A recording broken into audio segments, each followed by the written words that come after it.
তখন বিএডে ভর্তি হয়েছি। কলেজের সামনেই একটা বাড়িতে এক চিলতে ঘর ভাড়া নিয়ে নিজে থাকি, নিজের রান্না নিজেই করি। এভাবেই চলল প্রায় 6 মাস। বন্ধুত্ব হলো সুপর্ণার সাথে।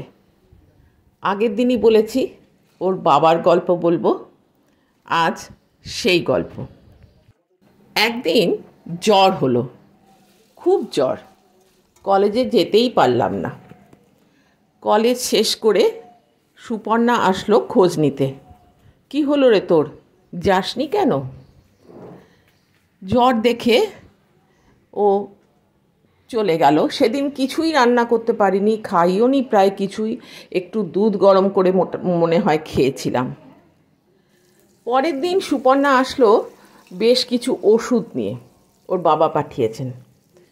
ওর বাবা বারাসাত হসপিটালে চাকরি করতেন, ওষুধ সম্বন্ধে যথেষ্টই জ্ঞান। তো ওষুধ নিয়ে আসলো, আমাকে দিল, বললো এগুলো খা, দেখ তোর জ্বর কমে কিনা। কিন্তু জ্বর কমলো না। তার পরের দিন এসে বলল, চল বাবা তোকে নিয়ে যেতে বলেছে বাড়িতে। রাতে আসলো ভীষণ জ্বর। সুপর্ণা আর আমি একটা বিছানায় শুয়েছি, ছটফট ছটফট করছি। হঠাৎ মাথায় হাত কারো। কাকু রাত্রিবেলা জ্বর দেখতে এসছেন এবং তারপরেই অনুভব করলাম মাথায় জলপট্টি পড়ছে। কত রাত অবধি জলপট্টি দিয়েছিলেন জানি না, কিন্তু সকালবেলা উঠে জ্বরটা ছেড়ে গেল। তারপর উনি আর আমাকে ওই বাড়িতে ফিরতে দেননি, থেকে গেলাম সুপর্ণাদের বাড়িতেই।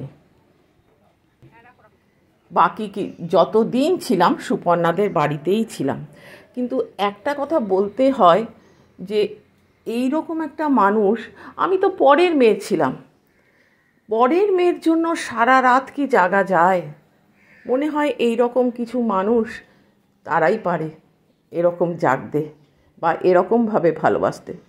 তিনি আমাকে বড় মেয়ে বলতেন, সব জায়গায় পরিচয়ও দিতেন বড় মেয়ে বলে। এত ভালোবাসা পেয়েছি এই মানুষটির কাছ থেকে।